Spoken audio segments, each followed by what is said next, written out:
ಓಂ Ganesha ರಾಯರಿದ್ದಾರೆ. May month ಮಿಥುನ ರಾಶಿ ಮಾಸ ಭವಿಷ್ಯ ಹೇಗಿದೆ ಅಂತ ಹೇಳೋಣ. ಅದು ಇಲ್ದಿರ ಮೇ ತಿಂಗಳು ಮಾತ್ರ ಅಲ್ಲ, ಇವತ್ತಿನ ದಿವಸ ಈ ಸೆಕೆಂಡ್ ಇಂದನೇ ಈ ವಿಡಿಯೋ ತಕೊಳ್ಳಿ. ನಾನು ಹೇಳೋದು ಬಂದು ಗೋಚಾರ ಫಲ ಮಾತ್ರ. ಏನ್ ಈ ಗೋಚಾರ ಫಲ ಅಂದ್ರೆ, ನಿಮ್ಮ ರಾಶಿಗೆ ಇವಾಗ 12ನೇ ಮನೆಯಲ್ಲಿ ಶುಕ್ರ ಇದೆ. ಇನ್ ಸ್ವಲ್ಪ ದಿವಸದಲ್ಲಿ ಸೂರ್ಯ ಬರ್ತಾನೆ, ಬುಧ ಬರ್ತಾನೆ, ಮಂಗಳ ಗ್ರಹ ಬರ್ತಾ ಇರ್ತಾರೆ. ಇದು ಬರೀ ಗೋಚಾರ ಫಲ ಮಾತ್ರ. ಬಟ್ ನಿಮ್ ಜಾತಕ ಅಂತ ಇರುತ್ತೆ. ಆ ಜಾತಕ ಬಂದು ನಿಮ್ ನಡೀತೋ ದಶಾಭುಕ್ತಿ, ಅದು ನಿಮ್ ಲೈಫ್ ಅಲ್ಲಿ 80% ಡಿಸೈಡ್ ಮಾಡುತ್ತೆ. ದಶಾಭುಕ್ತಿ 80%, ಈ ಸಾಮಾನ್ಯ ಗೋಚರ ಫಲ 20% ಮಾತ್ರ ತಕೊಳ್ಳಿ. ಫಸ್ಟ್ ಆಫ್ ಆಲ್, ನಿಮಗೆ ಈ ಮೇ ತಿಂಗಳು ಇವತ್ತಿಂದ ಇಟ್ಕೊಳ್ಳಿ. ಒಂದು ಗುಡ್ ನ್ಯೂಸ್ ಇದೆ, ಒಂದು ಬ್ಯಾಡ್ ನ್ಯೂಸ್ ಇದೆ. ಗುಡ್ ನ್ಯೂಸ್ ಏನಪ್ಪಾ ಅಂದ್ರೆ, ಫಸ್ಟ್ ಗುಡ್ ನ್ಯೂಸ್ ಹೇಳ್ತೀನಿ, ಆಮೇಲೆ ನಿಮ್ಮನ್ನ ಸ್ವಲ್ಪ ಡಿಸಪಾಯಿಂಟ್ ಮಾಡಿ ಬ್ಯಾಡ್ ನ್ಯೂಸ್ ಹೇಳ್ತೀನಿ.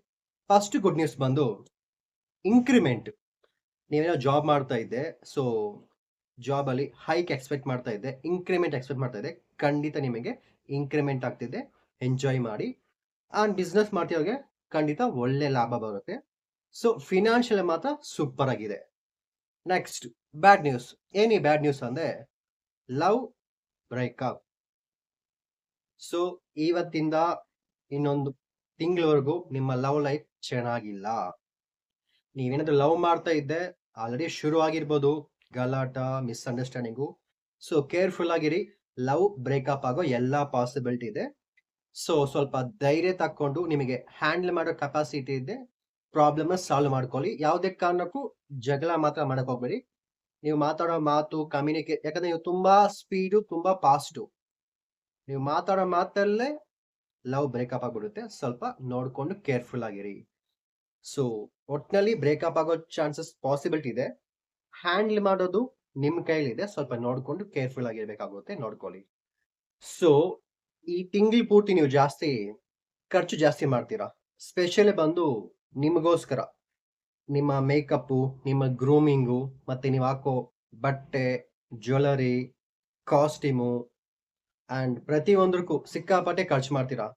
ಈ ತಿಂಗಳು ಪೂರ್ತಿ ನೀವು ಶಾಪಿಂಗ್ ಹೋಗ್ತೀರಾ, ಬಟ್ಟೆ ತಕ್ಕೊಂತೀರಾ, ಗೋಲ್ಡ್ ತಕ್ಕೊಂತೀರಾ, ಸಿಲ್ವರ್ ತಕ್ಕೊಂತೀರಾ, ಜ್ಯುವೆಲರಿ ತಕ್ಕೊಂತೀರಾ, ಫ್ಯಾನ್ಸಿ ಐಟಮು ಎಲ್ಲ ಸುತ್ತಾಡೋದು ಜಾಸ್ತಿ, ತಿರುಗಾಡೋದು ಜಾಸ್ತಿ ಇರುತ್ತೆ. ಒಟ್ಟಿನಲ್ಲಿ ನಿಮ್ ಕೈಯಲ್ಲಿ ಕಾಸು ಒಂದ್ ಕಡೆ ಬರ್ತಾ ಇರುತ್ತೆ, ಇನ್ನೊಂದ್ ಕಡೆ ಖಾಲಿಯಾಗಿ ಹೋಗ್ತಾ ಇರುತ್ತೆ.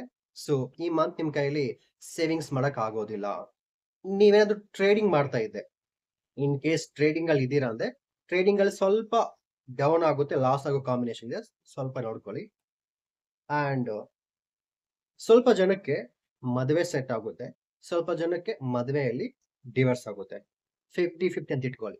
ಸ್ವಲ್ಪ ಜನಕ್ಕೆ ಮದುವೆ ಸೆಟ್ ಆಗುತ್ತೆ, ಸ್ವಲ್ಪ ಜನಕ್ಕೆ ಮದುವೆ ಲೈಫು ಡಿಸಪಾಯಿಂಟ್ ಆಗುತ್ತೆ, ಬ್ರೇಕಪ್ ಆಗುತ್ತೆ, ಸ್ವಲ್ಪ ಸೆಟ್ ಆಗಿರೋ ಸಂಬಂಧ ಕಟ್ ಆಗುತ್ತೆ. ಸ್ವಲ್ಪ ಕೇರ್ಫುಲ್ ಆಗಿ ಇಟ್ಕೊಳ್ಳಿ.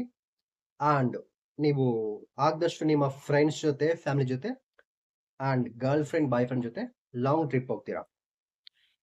ತುಂಬಾ ದೂರ ಲಾಂಗ್ ಟ್ರಿಪ್ ಹೋಗೋ ಪಾಸಿಬಿಲಿಟಿ ಇದೆ. ಅದು ಸ್ವಲ್ಪ ಚೆನ್ನಾಗಿದೆ.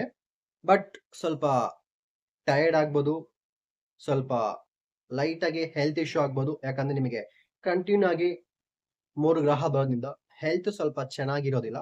ಹೆಲ್ತ್ ಕಡೆ ಕಾನ್ಸಂಟ್ರೇಷನ್ ಮಾಡಿ. ಆದಷ್ಟು ಡಯಟ್, ವಾಕಿಂಗು, ಎಕ್ಸರ್ಸೈಸು, ಮೆಡಿಟೇಷನ್, ಯೋಗ ಮಾಡ್ತಾ ಇರಿ. ಇಲ್ಲಾಂದ್ರೆ ಈ 2 ಮಂತ್, ಇವತ್ತಿಂದ ಏಪ್ರಿಲ್, ಮೇ ಮಂತು, ಜೂನ್ ಅಲ್ಲಿ ಟೋಟಲ್ ಒಂದು 2 ಮಂತ್ ಇಟ್ಕೊಳ್ಳಿ. ಸ್ವಲ್ಪ ವೆಯ್ಟ್ ಗೈನ್ ಆಗೋ ಪಾಸಿಬಿಲಿಟಿ ಇದೆ. ಹೆಲ್ತ್ ಅಪ್ಸೆಟ್ ಜಾಸ್ತಿ ಆಗುತ್ತೆ. ಹೆಲ್ತ್ ಕಡೆ ಗಮನ ಕೊಡಿ, ಇಲ್ಲಾಂದ್ರೆ ನಿಮ್ಮ ಹೆಲ್ತ್ ಡಿಸ್ಟರ್ಬ್ ಆಗೋ ಪಾಸಿಬಿಲಿಟಿ ತುಂಬಾ ಇದೆ. ಅಂಡ್ ನೀವೇನಾದ್ರೂ ಜಾಬ್ ಚೇಂಜ್ ಮಾಡ್ಬೇಕು ಅನ್ಕೊಂಡಿದ್ರೆ ಖಂಡಿತ ಆಗುತ್ತೆ. ಸೊ ಜಾಬ್ ಸ್ವಿಚ್ ಮಾಡಬೇಕು, ಜಾಬ್ ಚೇಂಜ್ ಮಾಡ್ಬೇಕನ್ನೋರಿಗೆ ಖಂಡಿತ ಇವತ್ತಿಂದಾನೇ ನಿಮಗೆ ಜಾಬ್ ಅಲ್ಲಿ ಚೇಂಜಸ್ ಆಗುತ್ತೆ. ನೀವು ಸ್ವಿಚ್ ಮಾಡ್ಬೋದು, ಬೇರೆ ಕಡೆ ಟ್ರಾನ್ಸ್ಫರ್ ಆಗಿ ಹೋಗ್ಬೋದು. ಸ್ಪೆಷಲಿ ವೀಸಾಗೋಸ್ಕರ ಅಪ್ಲೈ ಮಾಡಿದ್ರೆ ಖಂಡಿತ ನಿಮಗೆ ವೀಸಾ ಸಿಗುತ್ತೆ. ನೀವು ಫಾರಿನ್ ಟ್ರಿಪ್ ಹೋಗ್ಬೋದು, ಜಾಬ್ ಅಲ್ಲಿ ಬೇಕಾದ್ರೆ ಟ್ರಾನ್ಸ್ಫರ್ ತಕ್ಕೊಬಹುದು, ಖಂಡಿತ ನೀವು ಚೇಂಜಸ್ ಮಾಡ್ಬೋದು. ಆದ್ರೆ ಖರ್ಚು ಜಾಸ್ತಿ ಇರುತ್ತೆ. ಯಾವುದೇ ಕಾರಣಕ್ಕೂ ಸಾಲ ಮಾತ್ರ ಮಾಡ್ಕೋಬೇಡಿ. ಬಟ್ ನೀವು ಸಾಲ ಮಾಡ್ತೀರಾ, ನೀವು ಎಷ್ಟು ಹೇಳಿದ್ರು ನೀವು ಕೇಳೋದಿಲ್ಲ. ಯಾಕಂದ್ರೆ ರಾಶಿ ಅಧಿಪತಿ ಬುಧನು ನಿಮ್ಗೆ 12ನೇ ಮನೆಗೆ ಬರೋದ್ರಿಂದ ಸಾಲ ಕೊಟ್ಬಿಡುತ್ತೆ. ನಿಮಗೆ ಇಂಪಾರ್ಟೆಂಟ್ ಇದ್ರೆ ಮಾತ್ರ ತಕೊಳ್ಳಿ. ಇವಾಗ ನಿಮ್ಗೆ ಏನಾದ್ರು ಅವಶ್ಯಕತೆ ಇರುತ್ತೆ. ಎಕ್ಸಾಂಪಲ್, ಇವಾಗ ಶುಕ್ರ ಫೇವರ್ ಆಗಿರೋದ್ರಿಂದ ಮೋಸ್ಟ್ಲಿ ನೀವು ಗಾಡಿ ತಕ್ಕೊಂತೀರಾ, ಕಾರ್ ತಕ್ಕೊಂತೀರಾ, ಮನೆಗೆ ಬೇಕಾಗಿರೋ ಥಿಂಗ್ಸ್, ಮನೆಗೆ ಏನೇನ್ ಬೇಕೋ ಫರ್ನಿಚರು, ನಿಮಗೆ ಏನ್ ಬೇಕೋ ಎಲ್ಲ ತಕ್ಕೊಂತೀರಾ. ಅವಶ್ಯಕತೆ ಇದ್ದರೆ ಮಾತ್ರ ತಕೊಳ್ಳಿ. ಸುಮ್ನೆ ವೇಸ್ಟ್ ಆಗಿ ಖರ್ಚು ಮಾಡಕ್ ಹೋಗ್ಬೇಡಿ. ಯಾಕಂದ್ರೆ ಸ್ವಲ್ಪ ಜಾಸ್ತಿ ಟೆನ್ಷನ್ ಜಾಸ್ತಿ ಇರುತ್ತೆ. ಈ ಟೈಮಲ್ಲಿ ನಿಮಗೆ ಸ್ವಲ್ಪ ಮೈಂಡು ಐಸೋಲೇಷನ್ ಅಂತ ಇರ್ತದೆ. ಒಂಟಿಯಾಗಿ ಇರ್ತೀರಾ. ಕೆಟ್ಟ ಕನಸು ಬರುತ್ತೆ. ಓವರ್ ಥಿಂಕಿಂಗ್ ಜಾಸ್ತಿ ಇರುತ್ತೆ. ಓವರ್ ಸ್ಟ್ರೆಸ್ ಇರುತ್ತೆ. ಹೆಡ್‌ಏಕ್ ಇರುತ್ತೆ. ತಲೆನೋವು ಬರುತ್ತೆ. ಒಂದ್ಸರಿ ಆದ್ರೂ ನೀವು ಕಂಪಲ್ಸರಿ ನಿಮ್ಮ ಅಂತಲ್ಲಿ ಹಾಸ್ಪಿಟಲ್‌ಗೆ ಹೋಗ್ತೀರಾ. ಹೆಲ್ತ್ ಸ್ವಲ್ಪ ಚೆನ್ನಾಗಿರೋದಿಲ್ಲ. ಅದ್ರ ಕಡೆ ಗಮನ ಕೊಡಿ. ಅಂಡ್ ಸ್ವಲ್ಪ ಜನಕ್ಕೆ ಮದುವೆ ಸೆಟ್ ಆಗೋ ಪಾಸಿಬಿಲಿಟಿ ಇದೆ. ಒಳ್ಳೆ ಸಂಬಂಧ ಬರುತ್ತೆ. ಅದನ್ನ ಫಿಕ್ಸ್ ಮಾಡಿ ಇಟ್ಕೊಳ್ಳಿ. ಸಂಬಂಧ ಬಂದ್ರೆ ಫಿಕ್ಸ್ ಮಾಡಿ ಇಟ್ಕೊಂಡು ಜೂನ್ ಮಂತಲ್ಲಿ ಮದುವೆ ಮಾಡ್ಕೊಳ್ಳಿ ಅಷ್ಟೇ. ಯಾಕಂದ್ರೆ ಇವಾಗ ಸಂಬಂಧ ಬಂದಿರೋ ಸ್ವಲ್ಪ ಕ್ಯಾನ್ಸಲ್ ಆಗ್ಬಿಡುತ್ತೆ. ಬರುತ್ತಾ ಸಂಬಂಧ ಓಕೆ ಮಾಡಿ ಇಟ್ಕೊಳ್ಳಿ.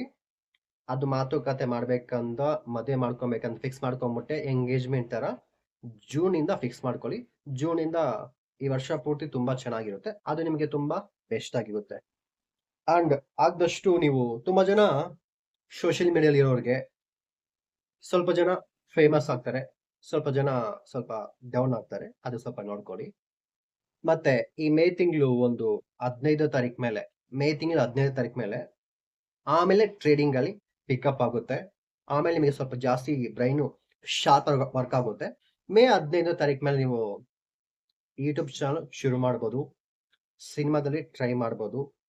ಟ್ರೇಡಿಂಗ್ ಅಲ್ಲಿ ಇನ್ವೆಸ್ಟ್ಮೆಂಟ್ ಮಾಡಿದ್ರೆ ಅದು ಸ್ವಲ್ಪ ಚೆನ್ನಾಗಿ ಒಳ್ಳೆ ಪ್ರಾಫಿಟ್ ಬರುತ್ತೆ ಟ್ರೇಡಿಂಗ್ ಅಲ್ಲಿ. ಸ್ಪೆಷಲಿ ಬಂದು ಬಟ್ ಅದು ಬ್ಯಾಲೆನ್ಸಿಂಗ್ ಇರಬೇಕು ಟ್ರೇಡಿಂಗ್ ಅಲ್ಲಿ. ಒಂದ್ ಸೈಡ್ ಬರುತ್ತೆ, ಇನ್ನೊಂದ್ ಸೈಡ್ ಹೋಗುತ್ತೆ. ಅದು ಕರೆಕ್ಟ್ ಆಗಿ ನಿಮ್ಗೆ ಪ್ರೆಡಿಕ್ಷನ್ ಮಾಡಕ್ ನಿಮ್ಗೆ ಗೊತ್ತಿರುತ್ತೆ. ಯಾಕಂದ್ರೆ ನೀವು ಸ್ವಲ್ಪ ಇಂಟೆಲಿಜೆಂಟ್ ಫೆಲೋ ಜಾಸ್ತಿ ಮಿಥುನ ರಾಶಿಯವರು. ಆಮೇಲೆ ಬುಧ ಗ್ರಹ ನಿಮ್ಮ ರಾಶಿಗೆ ಬಂದು ಬಿಟ್ಕೊಳ್ಳುತ್ತೆ 15 ತಾರೀಕು 20ನೇ ತಾರೀಕು ಮೇಲೆ. ಆದ್ರಿಂದ ನಿಮ್ಗೆ ಸ್ವಲ್ಪ ನೀವು ಅನ್ಕೊಂಡಿದ್ದ ಎಲ್ಲಾ ಕೆಲಸ ಜಾಸ್ತಿ ಚೆನ್ನಾಗಾಗುತ್ತೆ. ಸ್ಪೆಷಲಿ ಮಕ್ಕಳಿಗೋಸ್ಕರ ಟ್ರೈ ಮಾಡ್ತಾ ಇದೆ. ತುಂಬಾ ಚೆನ್ನಾಗಿರುತ್ತೆ. ಸೋಷಿಯಲ್ ಮೀಡಿಯಾ, ಸಿನಿಮಾ, ಸ್ಪೋರ್ಟ್ಸ್ ಬಗ್ಗೆ ತುಂಬಾ ಚೆನ್ನಾಗಿದೆ.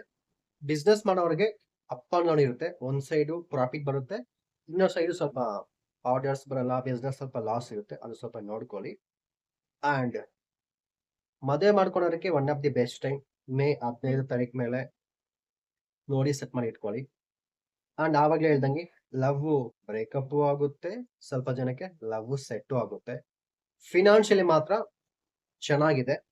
ನೀವು ತುಂಬಾ ಜನ ಫಂಕ್ಷನ್ಗೆ ಹೋಗ್ಬಿಟ್ಟು ಅಂದ್ರೆ ನಿಮ್ ಬ್ರದರು, ನಿಮ್ ಸಿಸ್ಟರು ಇಲ್ಲ ನಿಮ್ದೇ ಮದುವೆಗೆ ಫೋಟೋ ಶೂಟ್ ಮಾಡಿಸ್ತೀರಾ. ತುಂಬಾ ಚೆನ್ನಾಗಿರುತ್ತೆ. ಆದಷ್ಟು ಲೈಫ್ ಎಂಜಾಯ್ ಮಾಡಿ. ಪಾಸಿಬಲ್ ಇದೆ ಎನಿ ಒನ್ ಟೆಂಪಲ್, ಲಾಸ್ಟ್ ವಿಡಿಯೋದಲ್ಲಿ ಹೇಳಿದ್ದೀನಿ ರಾಶಿ ಟೆಂಪಲ್, ನಕ್ಷತ್ರ ಟೆಂಪಲ್ ಪಾಸಿಬಲ್ ಇದೆ. ಅದನ್ನ ಒಂದು ಟೆಂಪಲ್ ಹೋಗಿ ಬನ್ನಿ. ಸೊ ಆದಷ್ಟು ನಿಮ್ಮ ನಕ್ಷತ್ರ ದಿವಸ ಆ ಟೆಂಪಲ್ಗೆ ಹೋಗ್ಬಾರ್ದು. ನಿಮ್ಮ ಲೈಫಲ್ಲಿ ತುಂಬಾ ಸಕ್ಸಸ್ ತಂದ್ಕೊಡುತ್ತೆ. ಇನ್ನು ಡೀಟೇಲ್ ಆಗಿ ನಿಮ್ಮ ಭವಿಷ್ಯ ಬಗ್ಗೆ, ನಿಮ್ಮ ಜಾತಕ ಬಗ್ಗೆ ತಿಳ್ಕೊಬೇಕಂದ್ರೆ ಸ್ಕ್ರೀನ್ ಮೇಲೆ ಕಾಣಿಸ್ತಿರೋ ನಂಬರ್ಗೆ ಫೋನ್ ಮಾಡಿ ನಿಮ್ಮ ಭವಿಷ್ಯ, ನಿಮ್ಮ ಜಾತಕ ತಿಳ್ಕೊಳ್ಳಿ. Thank you so much.